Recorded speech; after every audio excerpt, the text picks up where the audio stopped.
ওকে, আজকে পড়াবো আমরা জটিল সংখ্যার উপরে। জটিল সংখ্যার উপরে আমরা আজকে পড়াবো। হ্যাঁ, তো জটিল সংখ্যার উপরে আজকে আমরা একটু জিনিসটা দেখবো। জটিল সংখ্যাটা কি? জটিল সংখ্যাটা হচ্ছে যে কোনো সংখ্যার উপর, জটিল সংখ্যাটা কেন আসছে, কোনো সংখ্যার উপর আমরা জানি যে পৃথিবীতে সব হচ্ছে বাস্তব সংখ্যা। এখন যদি বাস্তব সংখ্যাকে যদি আমি বর্গ করি তাহলে আমাকে কী পাওয়া যাবে, বা যদি রুট করি, সরি বর্গ না, যদি রুট করি তাহলে কী পাওয়া যাবে? আমি যদি 9কে রুট করি তাহলে পাওয়া যাচ্ছে হচ্ছে আমার 3, যদি আমি 16কে রুট করি তাহলে পাওয়া যাচ্ছে আমার 4। কিন্তু বলতে পারো কি -9কে রুট করলে আমার আলটিমেটলি যদি তুমি ক্যালকুলেটর ইউজ করো তাহলে দেখো ম্যাথ ইরর আসবে। তো এইসব ম্যাথ করার জন্য আমাকে প্রধানত এই মাইনাসটা সরাতে হবে। তো সরানোর জন্য আমার যে সংখ্যাগুলো ইউজ করা হয় সেগুলো হচ্ছে জটিল সংখ্যা। তো জটিল সংখ্যা বলতে বোঝানো হয়েছে যেখানে আই থাকবে সেটাকে বলেছে জটিল সংখ্যা। তো এখানে যেহেতু আমার মাইনাস আছে এই জন্য এখানে আমার মধ্যে একটা জিনিস ইউজ করতে, সেটা হচ্ছে 9, হ্যাঁ, I square minus I square, হ্যাঁ, হচ্ছে আই স্কোয়ার সমান -1। এই জিনিসটা হচ্ছে তার মান। তাহলে মাইনাসের জায়গায় আমি কী লিখতে পারি? আই স্কোয়ার লিখতে পারি। তাহলে এটা দেখা যাচ্ছে কী পেতে পারতেছি, এখানে হচ্ছে 3i পেতেছি। হ্যাঁ, তো এই এত কিছু বোঝা দরকার না, জাস্ট একটু মাথায় রাখো যে মাইনাস থাকার কারণে এখানে জটিল সংখ্যাটা ইউজ করা হয়েছে। যদি বর্গ করি, মানে বর্গমূল করি তখন, হ্যাঁ, এখন আসি যে IX এর অনুবন্ধী জটিল সংখ্যাটা কী হবে? IX এর অনুবন্ধী জটিল সংখ্যাটা হচ্ছে এই প্লাসের জায়গাটা মাইনাস হবে, মানে উল্টো হবে। হ্যাঁ, তো উল্টো হলে কী হবে? প্লাসের জায়গাটা মাইনাস হবে। তো এখানে একটা প্রশ্ন আছে যে IX, এখানে সাধারণত আমি দেখতেছো যে যোগ করতেছি, এই দুইটাকে যোগ করছি, দুইটাকে যোগ করার পর কী আসছে? 2x আসছে। কথা হচ্ছে এখানে দুইটা অনুবন্ধী সংখ্যাকে যদি আমি যোগ করি তাহলে আমার কি পাওয়া যাচ্ছে? বাস্তব সংখ্যা পাওয়া যাচ্ছে। কথাটা ভালো মতো বলছো। দুইটা অনুবন্ধী সংখ্যাকে যদি আমি যোগ করি তাহলে আমার বাস্তব সংখ্যা পাওয়া যাচ্ছে, আর দুইটা অনুবন্ধী সংখ্যাকে যদি আমি গুণ করি তাহলে আমার বাস্তব সংখ্যাই পাচ্ছি। হ্যাঁ, তাহলে এখানে সূত্র হচ্ছে, এটা যদি আমি এ ধরি, এ প্লাস বি, এ মাইনাস বি, তো সূত্র হচ্ছে এ স্কোয়ার মাইনাস বি স্কোয়ার। কিন্তু এখানে মাইনাসটা থাকার কথা ছিল, কিন্তু আমি জানি যে আই স্কোয়ার সমান -1, এই জন্য প্লাসের জায়গাটা কিন্তু কী হয়ে গেছে? মাইনাসে প্লাস হয়ে গেছে। এখন এই জায়গায় আসো, এখন দুইটা অনুবন্ধী সংখ্যার যদি বিয়োগ হয়, দুইটা অনুবন্ধী সংখ্যা বিয়োগ ফল যদি করি তাহলে কী পাওয়া যাচ্ছে? 2iy, আই পাওয়া যাচ্ছে। তো অবশ্যই দুইটা অনুবন্ধী সংখ্যা যদি বিয়োগ করি বা বিয়োগ ফল সবসময় কী হবে? জটিল সংখ্যা হবে। দুইটা অনুবন্ধী সংখ্যা বিয়োগফল সবসময় কী হবে? জটিল সংখ্যা হবে, মনে রাখবা। আর মাইনাস, এটাকে মান দিছি মাইনাস পাই, তারপর হচ্ছে থিটা, তারপর হচ্ছে আবার 180 থেকে, মানে -180 থেকে বড় এবং 180 থেকে সমান বা ছোট, একে বলা হয়েছে কি? মুখ্য মান বলা হয়েছে, মনে রাখবা। হ্যাঁ, এখন এইসব অঙ্ক পড়ার আগে আমি একটা জিনিস একটু ভালোভাবে জানবো। জিনিসটা কি? প্রশ্নটা হচ্ছে আমার কি, এটার কি বের করতে বলছে? এটা সাধারণত বের করতে বলছে আমাকে মডুলাস। কী বের করতে বলছে আমাকে? মডুলাস বের করতে বলছে। এটা কত সালে আসছে? সেটা হচ্ছে ডিউ 18তে আসছে। মডুলাস বের করতেছে। এখন মডুলাস বের করার জন্য আমাকে কয়েকটা জিনিস ফলো করতে হবে। আগে আমাকে জানতে হবে যে মডুলাস কি, আর্গুমেন্ট কি, হ্যাঁ, আর্গুমেন্ট কি এবং পোলার কি, এই তিনটা জিনিস আমাকে জানতে হবে। মডুলাস আমি আগে ধরি যে আমার একটা জটিল সংখ্যাটা হচ্ছে IX হয়। এটাকে যদি আমি মডুলাস বের করতে চাই তাহলে হবে কি? রুট দিয়ে x স্কোয়ার এবং y স্কোয়ার। এটা যদি আর্গুমেন্ট বের করতে চাই, আর্গুমেন্ট অপর নাম হচ্ছে নতি। হ্যাঁ, এই আর্গুমেন্ট যদি বের করতে চাই তাহলে আমার সূত্রটা হচ্ছে theta is equal to tan inverse y divided by x। কার আর্গুমেন্ট বের করতেছি? এই যে ওরটা, হ্যাঁ, ওরটা বের করতেছি। তাহলে ওয়াইটা হবে মানে হচ্ছে উপরে জটিল সংখ্যা ডিভাইডেড বাই এখানে হচ্ছে নর্মাল সংখ্যা বা ন্যাচারাল নাম্বার। আচ্ছা, পোলারটা যেটা আছে, পোলারটা আমি একটা কাজ করবো, এই এক্সটা না, এক্সের মান আমি ধরবো কস থিটা এবং ওয়াইয়ের মান ধরবো আমি সাইন থিটা। তো দেখা যাচ্ছে কি এক্স প্লাস আই ওয়াই, তাহলে মানটা কি হচ্ছে? Cos theta plus i sine theta পাওয়া যাচ্ছে কিন্তু। এখন দেখো এটার যে মানটা আছে এটাকে কী বের করতে বলছে? মডুলাস বের করতে বলছে, তাই না? মডুলাস বের করতে বলছে। হ্যাঁ, তাহলে দেখা যাচ্ছে -i স্কোয়ার, এইটু খেয়াল করো এখানে, এটাকে যদি আমি -4 স্কোয়ারকে যদি করি তাহলে আমার কত হবে? আচ্ছা, কী হবে? আচ্ছা, একটু সরি, আমি এখানে নিচে আইটা দেখি নেই। হ্যাঁ, -4 plus 3i divided by I, এটা কত সালে আসছে? ডিউ 18 সালে আসছে। বের করতে বলছে এখানে কাল্পনিক সংখ্যা কত? কাল্পনিক সংখ্যা কত? কাল্পনিক সংখ্যা বলতে কী বোঝানো হয়েছে জানো? কাল্পনিক সংখ্যাটাই হচ্ছে জটিল সংখ্যা, এইটাই বোঝানো হয়েছে, আর কিছু না।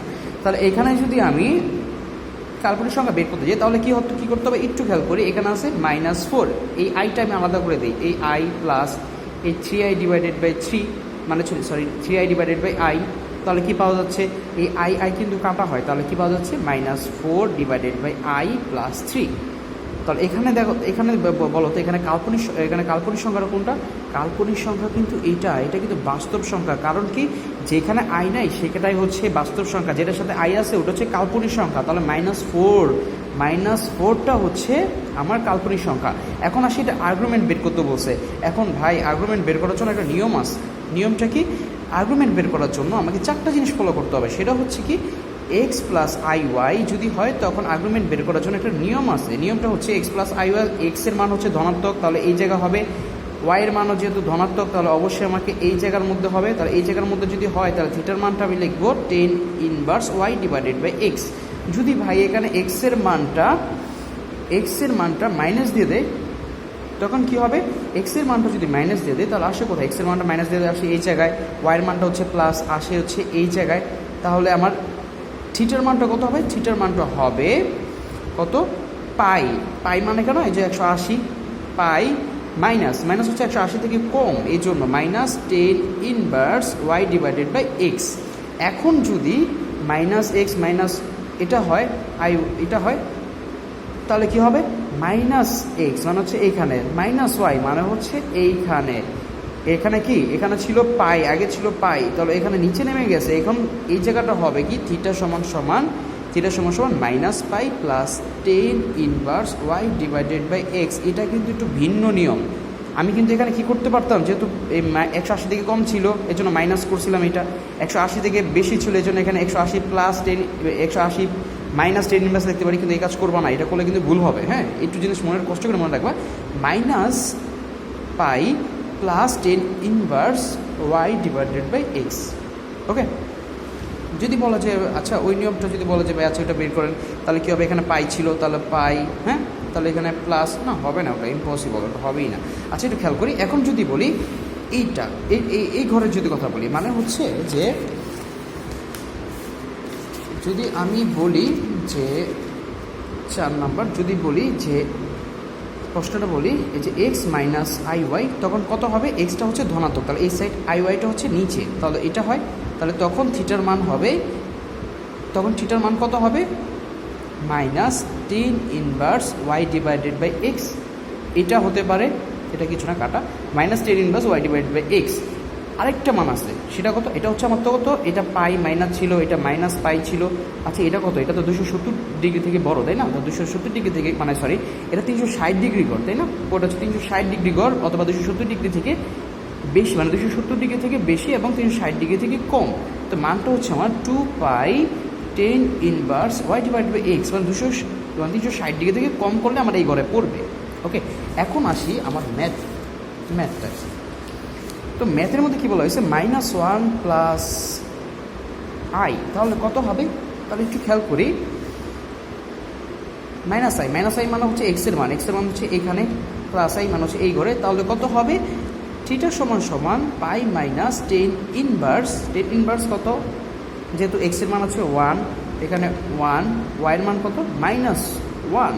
ওকে, একটু খেয়াল করো, তাহলে এটা কত হবে, পাই -10 ইনভার্স পাওয়া যাচ্ছে কত, -1, তাই না, পাওয়া যাচ্ছে কত, -1 পাওয়া যাচ্ছে। ওকে, এখন একটু ক্যালকুলেশন করি, ক্যালকুলেশন করলে কত, পাই -10 ইনভার্স -1, 10 ইনভার্স 1 এর মান হচ্ছে পাই ডিভাইডেড বাই 4। আর যেহেতু এখানে -1 বের হয়েছে, এটাকে তুমি 1 কাজ করবা, কারণ আমার প্রশ্নের মধ্যে এরকম ছিল modulus y divided by x. হ্যাঁ, কারণ ভিতরে যদি মাইনাস থাকে তাহলে এখানে কী হয়ে যাবে, প্লাস হয়ে যাবে। এখানে একটু প্যাচ আছে, প্যাচটা হচ্ছে মাইনাস নেই, নেক্সট টাইম ভিডিওতে মাইনাস নিয়ে আমি কথাটা বলবো। তো সাধারণত তুমি এই জিনিসটা ভেবে রাখো, এখানে মডুলাস থাকার কারণে মাইনাসটা চলে গেছে, তাহলে এখানে 10 ইনভার্স 1 এর মান হচ্ছে পাই ডিভাইডেড বাই 4, তাহলে আস্তে আস্তে কত, পাই ডিভাইডেড বাই 4 ভাগ করো, তাহলে 4 পাই মাইনাস পাই ডিভাইডেড বাই 4, তাহলে 3 পাই ডিভাইডেড বাই 4। তাহলে আমার এখানে অ্যান্সারটা কত, এই যে 3 পাই ডিভাইডেড বাই আমার 4, এটা হচ্ছে আমার অ্যান্সার। আচ্ছা এরপরে আসি, এই দুইটা এত হলে আচ্ছা এর মান কী হবে, আচ্ছা আমি বলছিলাম দুইটা অনুবন্ধী সংখ্যার গুণফল কী হবে, দুইটা অনুবন্ধী সংখ্যার গুণফল কী হবে, অবাস্তব, কাল্পনিক, জটিল না বাস্তব, অবশ্যই বাস্তব সংখ্যা।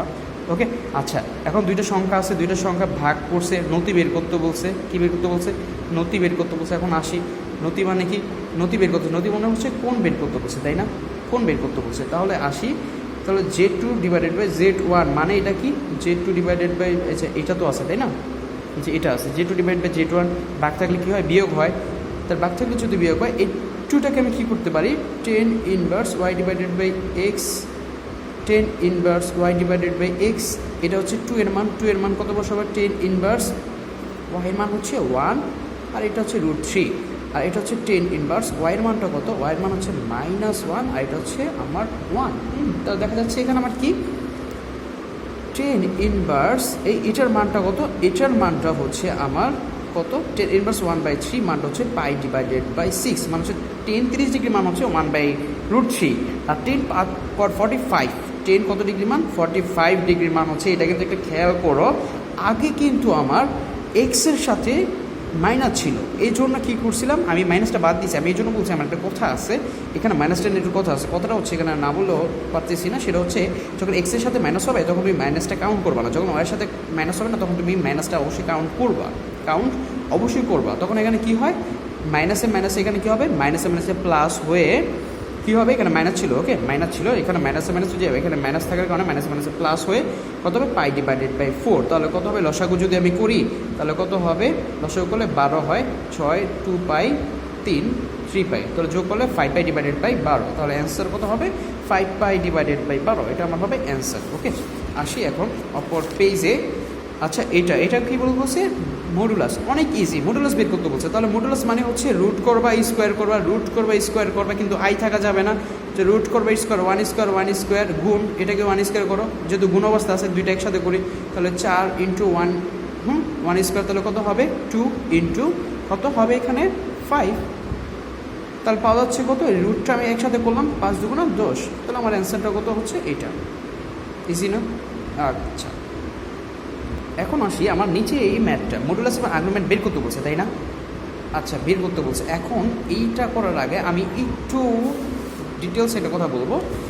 আচ্ছা আই সমান কি √/-i, এটা হচ্ছে মান আমরা জানি, আমরা এইচএসসি পেজে পড়ছিলাম, আই স্কোয়ার মানে হচ্ছে -1, আই কিউব মানে হচ্ছে কি আই স্কোয়ার ইন্টু আই না, আই স্কোয়ার মানে হচ্ছে -1 আর ইন্টু আই, তাহলে কী হবে মাইনাস, এটা কিছু না -i, ওকে তাহলে i4 এর মানটা কত, i4 এর মানটা হচ্ছে কি i square into i square, তাহলে কত হবে 1 হবে, তাহলে i⁴n এর মান হচ্ছে যদি 1 হয়, মাথা রাখো i⁴n এর মান 1 হলে i⁴n + 1 এর মান কত হবে, আমি এটাকে ভাঙ্গি, ওকে ইন্টু আই করছি কিন্তু এই যে 1 আছে জন্য i, এটার জন্য তো 1, তাহলে i হয় এটা মান কত হবে, এটার জন্য -1 কীভাবে হয়, এটার জন্য তো 1, i স্কোয়ার মান হচ্ছে -1, i4n + 3, তাহলে এটা কত হবে, যেহেতু 3 আছে এটা তো পুরোটা 1, i³ মানে কত হচ্ছে -i, মাথায় রাখবা। ওকে